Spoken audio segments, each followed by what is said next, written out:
అందుకే దేవుడు ఏమని చెప్తున్నాడంటే యుగ సమాప్తి గురించి తన శిష్యులకు చెప్పాడు. ఈ రోజున యేసయ్యను నమ్ముకొని యేసయ్య మార్గంలో నడుస్తూ ఉన్న నిన్ను కూడా ఏం చెప్తున్నాడు? సూచక్రియలు కనిపిస్తాయి. మరొక విషయము, పరిశుద్ధాత్మ దేవుడు చాలా విలువైన మాట సూచక్రియలు కనబడతాయి. ఎలాంటి సూచక్రియలు కనబడతాయి? ఎలాంటి పరిస్థితులు కనబడతాయి? ఎలాంటి పరిస్థితులు కనపడతాయి? నీకు జరగబోయే కాదు, అసలు దేశమే ఏ విధంగా ఇదవుతుంది, దేవుని రాజ్యానికి ఎలా వెళ్తాము, నరకానికి ఎలా వెళ్తాము, ఇవన్నీ తన శిష్యులకు చూపించాడు. యోహాను ప్రవక్తకు చూపించాడు, దానియేలుకు చూపించాడు. ఇలా ప్రతి ఒక్క ప్రవక్తలకు, శిష్యులకు, అందరికీ చూపించాడు దేవుడు రాకడ ఈ దినముగా ఉంటుంది అని. ఈ రోజున దేవుని వాక్యములో ఒక సంఘటన గురించి చెప్తాను. ఏంటంటే ఒక వ్యక్తి ఉన్నాడు. ఆ వ్యక్తి చాలామందికి యూట్యూబ్లో పరిచయస్తుడే. ఆ సహోదరుడు ఆయన అంటున్నాడు, ఏమంటున్నాడంటే ప్రతి విషయాన్ని ఒక మాట చెప్తున్నాడు. ఆ విషయం ఏంటంటే ఒక దేశానికి వెళ్ళాడంట, ఆ చైనా దేశానికి వెళ్ళాడంట. ఆ చైనా దేశంలో వెళ్తే అక్కడ ఏ మనిషి పని చేయకుండా ఎక్కువగా అక్కడ రోబోలు పనిచేస్తున్నాయంట. రోబోలు మాత్రమే కార్లు తోలుతుందంట, రోబోలు మాత్రమే ఇది చేస్తుందంట. అక్కడ ఉన్న వాళ్ళని కొన్ని ప్రశ్నలు వేస్తున్నాడు. మీరు దేవుణ్ణి ఆరాధిస్తారా అంటే, మేము దేవుణ్ణి పనే దైవంగా భావిస్తారంట వాళ్ళు. ఏంటి? వర్క్ని వర్షిప్గా ఆరాధిస్తారంట. పని తప్ప దేవుని ఆరాధించాలన్న మనసు లేదు వాళ్ళకి. పని చేస్తేనే అది దేవుడిగా భావిస్తున్నారు. అలాంటి వాడిని తీసుకొచ్చి ఈ యూట్యూబ్లో ఆ బ్రదర్ ఏమంటున్నాడంటే, చూడండి రా, ఇలాగే ఉండాలి, మనం కూడా ఇలాగే ఉండాలి, ఏ దేవుడి దగ్గరికి వెళ్ళకూడదు, ఏ దేవుని ఆరాధించకూడదు, పనిని దైవంగా భావిస్తున్నారు వీళ్ళు. ఈరోజు అలాంటి వారు లేరా? పనినే దైవంగా భావించే వాళ్ళు ఎలాంటి వారు ఉన్నారో యెషయా గ్రంథము 44వ అధ్యాయము 15వ వచనంలో చాలా విలువైన మాట రాశాడు యేసుప్రభు. దేవుడైన ప్రభు అయిన దేవుడు ఒక మాట, విలువైన మాట రాశాడు. ఏమన్నాడంటే, ఒక అడవిలో పనిచేసేవాడు చెట్టు నరికి అంట. ఆ నరికిన దాన్ని ఏం చేశాడంటే, ఆ చెట్టు కొమ్మలతో చలి కాచుకొని, ఆ చలి కాసుకున్న తర్వాత దానికంట దాని మీద రొట్టె కాల్చుకొని ఆహారం వండుకొని తిని ఆ బొగ్గుని తీసుకెళ్ళి అంట దేవుడిగా ఆరాధించాడంట. బొగ్గుని తీసుకెళ్ళి దేవునిగా ఆరాధించాడంట. ఏంటి? ఆ కర్ర ముక్కను తీసుకొని ఆరాధించాడంట. ఇదిగో నువ్వే నాకు పెట్టావు, ఈరోజు నేను కడుపు నిండా తినటానికి నువ్వే నాకు ఆశ్రయం అయ్యావు. ఎలా ఉంది ఇది?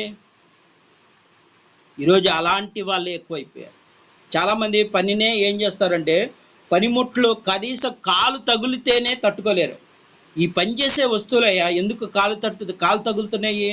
కాలు తగిలితే ఇది మనకు అన్నం పెట్టిద్దా?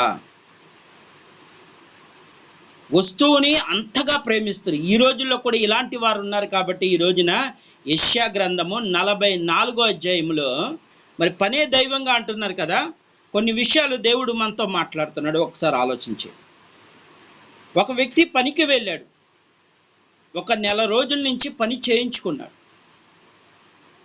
ఆ పని చేసుకున్న అతనికి జీతము ఇవ్వలేదు. మరి పనే దైవం కదా, ఇప్పుడు ఆ నెల రోజులు కష్టపడిన వాడికి తన ఇంట్లో ఎలా గడుస్తుంది? మరి దైవం కదా, కడుపు నింపాలి కదా, మరి ఎందుకు చేయలేదు? ఆ మనిషికి ఎందుకు ప్రేరేపణ రాలేదు? డబ్బులు ఇవ్వాలి, తన కూలి ఇవ్వాలన్న మనసు ఎందుకురా? ఈ రోజున అలాంటి వారు లేరా? వడ్రింగ్ పని చేస్తున్నా, పెయింట్ పని చేస్తున్నా, కష్టపడి పని చేస్తున్న ఎంతో మందిని ఏడ్పించే వాళ్ళు ఎక్కువైపోయారు. కొంతమంది సేవకులు కూడా ఉన్నారు అలాంటి వారు. దేవుని విశ్వాసులు ఉన్నారు, అన్యులే కాదు విశ్వాసులు ఉన్నారు. చాలామంది ఇలాగే ఉంటున్నారు. మరి పనే దైవం కదా, మరి వాళ్ళకి పెట్టాలి కదా. నేనేమంటున్నానంటే, దేవుడు చెప్తున్నాడు, నీవు ఏ వస్తువునైతే ప్రేమిస్తున్నావో ఆ వస్తువుని నీ చేతితో నువ్వు పట్టుకుంటున్నావు చూడు, ఆ బలమునిచ్చేవాడిని ఆరాధించును. నువ్వు పనికి వెళ్తూ ఉంటే నీ కాళ్ళలో శక్తినిస్తున్నాడు చూడు, ఆ దేవుని నువ్వు ఆరాధించు. నీవు బల్లలెక్కుతున్నా సరే, లేకపోతే కరెంటు పని చేస్తూ ఉన్నప్పుడు నీకు ఏ ఆపద లేకుండా కాపాడుతున్నాడో ఆ దేవుని ఆరాధించు. అంతేగాని వస్తువును కాదు నువ్వు ఆరాధించేది. కొంతమంది ఈ వస్తువు ద్వారానే మేము బ్రతుకుతున్నాం, కాళ్ళు తగిలితేనే తట్టుకోలేదు. ఇప్పుడు ఇతను ఏం చేస్తున్నాడు? ఒక చెట్టును నరికాడంట, ఆ నరికిన దాన్ని చలి కాచుకున్నాడంట, ఆ బొగ్గుని తీసుకొని వంట వండుకున్నాడంట, వండుకొని తిని తర్వాత దాన్ని దేవతగా ఆరాధించాడంట. ఈ రోజుల్లో అలాంటి వారు లేరా? దేవుని మందిరానికి వెళ్ళే వాళ్ళు కూడా ఇలాంటి వారే ఉన్నారు. ఈ పనికి వెళ్ళే వస్తువులే మాకు ఆహారం పెడతాయని దేవుడి కంటే ఎక్కువగా వాటిని భావిస్తున్నాడు. ఒక ఆటో కొనుక్కున్నాడు అనుకో, ఆ ఆటో వ్యక్తి ఏమంటాడు? ఈ ఆటో మమ్మల్ని పోషిస్తుంది అంటాడు. ఆటోన నిన్ను పోషించేది? నీకు ఏ ఆపద కలగకుండా నిత్యము నీ కుటుంబానికి దగ్గర చేరుస్తున్నాడు చూడు, ఆ దేవుని మాత్రమే నువ్వు ఆరాధించు. ఆయనే ఆరాధనకు యోగ్యుడు. ఈరోజు ఇలాంటి వారు లేరా? అందుకే ఈ రోజున పరిశుద్ధాత్మ దేవుడు చెప్తున్నాడు, నీవు దేనిని ఎక్కువగా ప్రేమిస్తున్నావో అది వ్యర్థమే. దేవుడి కంటే నీవు ఏది చేసినా సరే, నీకు ఆరోగ్యం లేకపోతే నువ్వేం చేయగలవు? రోజున నీకు ఆరోగ్యం ఉంటేనే కదా ఏ పనైనా చేయగలవు. నీకు బలం ఉంటేనే కదా, నీకున్న జ్ఞానం ఉంటేనే కదా నువ్వు ఏ పనైనా చేయగలవు. వస్తువులు నిన్ను ఆ వస్తువుని నేను ఇదే ఏ విధంగా చేస్తుంది? ఒకసారి ఆత్మ పరిశీలన చేసుకో, నిజమా కాదా? నీవు కూడా అట్టాగే ఉన్నావేమో. అందుకే ఈ రోజున సూచనలు అంట ఆ సూచనలు ఏమని చూపిస్తున్నాడంటే, ఇప్పుడు ఆ రోబోలంట పని చేస్తున్నాయంట, మనుషులంట మాత్రం దేవుడు దేవుడు అని తిరుగుతున్నారంట. ఒక రోజున ఆ రోబోలే నిన్ను నాశనం చేస్తాయి. ఆ టెక్నాలజీ ఒక రోజు నిన్ను నాశనం చేస్తుంది. దేవుడు చాలా విలువైన ప్రకటన గ్రంథము 13వ అధ్యాయంలో దీని గురించి చక్కగా రాశాడు. ఒకసారి చదవండి. ఆ మృగము ఒక సంఖ్యని ఏర్పరుస్తుంది, అదే ప్రతి ఒక్కరిని ఏలుతుందంట.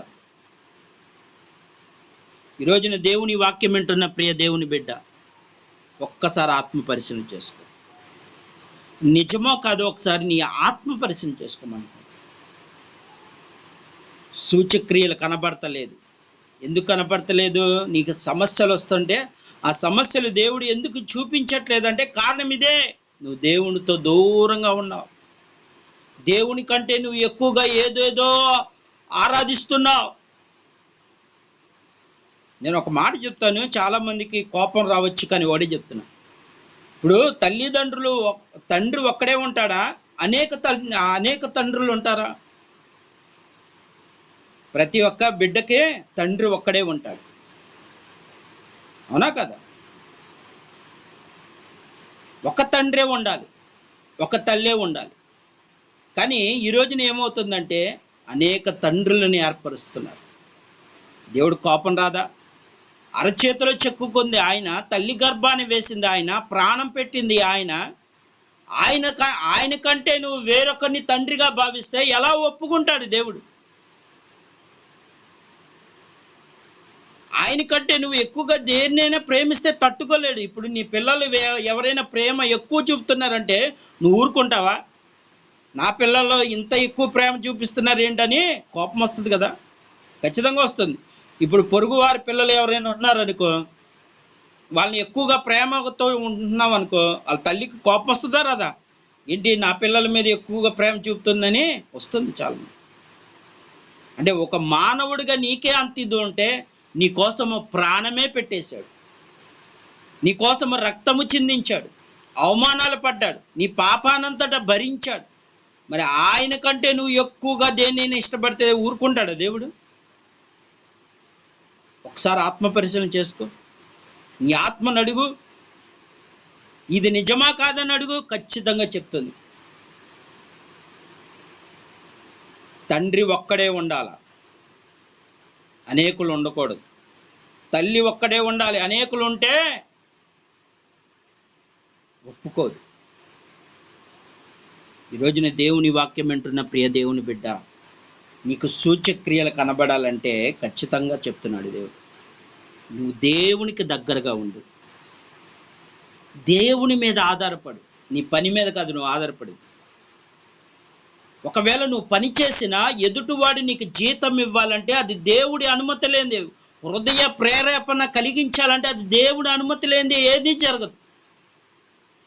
కానీ నువ్వేమనుకుంటున్నావు? నా కండబలం నా శక్తి అనుకుంటున్నావు. నీ కండబలం శక్తి ఏమి, ఒక్క అనారోగ్యం వస్తే చాలు మంచాల మీద పడిపోతాం, ఎవ్వరు పట్టించుకోరు. నేను డాక్టర్ల చుట్టూ తిరగాల్సి వస్తుంది అంతే.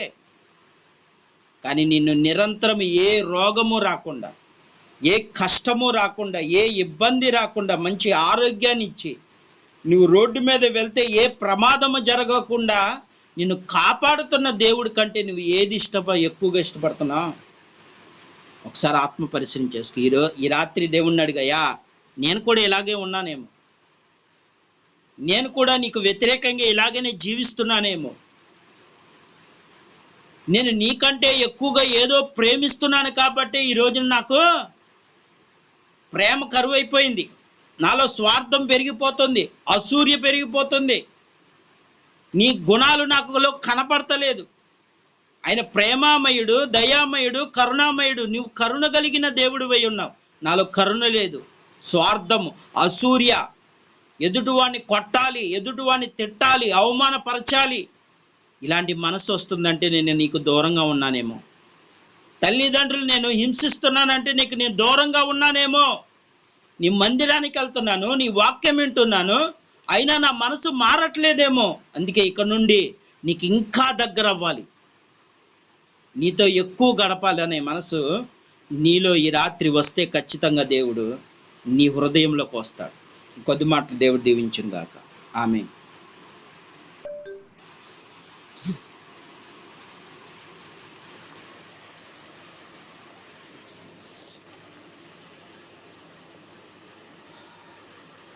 స్తోత్రం స్తోత్రం స్తోత్రం. మహాపరిశుద్ధుడా, ప్రేమ కలిగిన తండ్రి, నీకే వందనాలు ప్రభువా.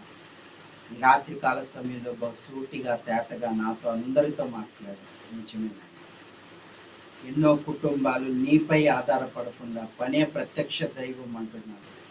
ఇలాంటి పరిస్థితుల్లో ఉన్న వారందరినీ విడిపించి, నా తల్లే కానీ తండ్రి